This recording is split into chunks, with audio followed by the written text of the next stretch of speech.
உப்புமா ரொம்ப சூப்பரா இருக்குமா. ரவா உப்புமா மாதிரி இல்லையே, இது ஒரு டைப்பா இருக்க. ரவா உப்புமா இல்லப்பா, இட்லி உப்புமா. ஒரு பேனில் எண்ணெய் விட்டுக்கோங்க. கடுகு, உளுத்தம் பருப்பு, அப்புறம் கருவேப்பிலை போட்டு தாளிப்புக்கு நீங்கள் வேறு என்ன ஆட் பண்ணுவீங்களோ அதை ஆட் பண்ணிக்கோங்க. அதோட 3 பச்சை மிளகாய் நான் போட்டிருக்கேன். காரத்துக்கு ஏற்ப அதை அட்ஜஸ்ட் பண்ணிக்கோங்க. இதில் எவ்வளோக்கு எவ்வளோ வெங்காயம் ஆட் பண்ணுறீங்களோ உங்களுக்கு டேஸ்ட் நல்லாயிருக்கும்.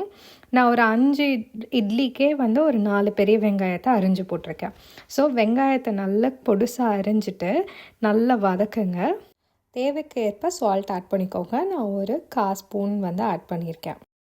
நீங்கள் அப்ராட் கண்ட்ரீஸில் இருக்கிறீங்கன்னா இட்லி வந்து கொஞ்சம் ஹார்டாக இருக்கும். நெக்ஸ்ட் டே நீங்கள் மைக்ரோவேவ் அவனில் ஒரு 30 செகண்ட்ஸ் வந்து சூடு பண்ணிங்கன்னா நல்லா சாஃப்ட் ஆயிரும்.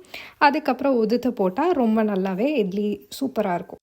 ஒரு ஹீப்ட் ஸ்பூன் ஆர்க்கா கருவேப்பிலை எள்ளு பொடி நான் இதில் போட்டிருக்கேன்.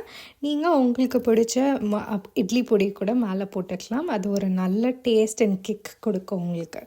போட்டு நல்லா விரகி விட்டிங்கன்னா டேஸ்டியான இட்லி உப்புமா ரெடி. நாங்கள் 4 டைப்ஸ் ஆஃப் இட்லி பொடி பண்ணிகிட்ருக்கோம். கருவேப்பிலை எள்ளு பொடி, கார்லிக் பொடி, பாரம்பரிய இட்லி பொடி அண்ட் எள்ளு பொடி. உங்களுக்கு கார்லிக் இல்லாமல் வேணும்னா ஸ்பெஷல் ரெக்வெஸ்ட்டில் நாங்கள் அதுவும் பண்ணித்தரோம். கிட்ஸ் இட்லி பொடியும் பண்ணித்தரோம். DM us to order now.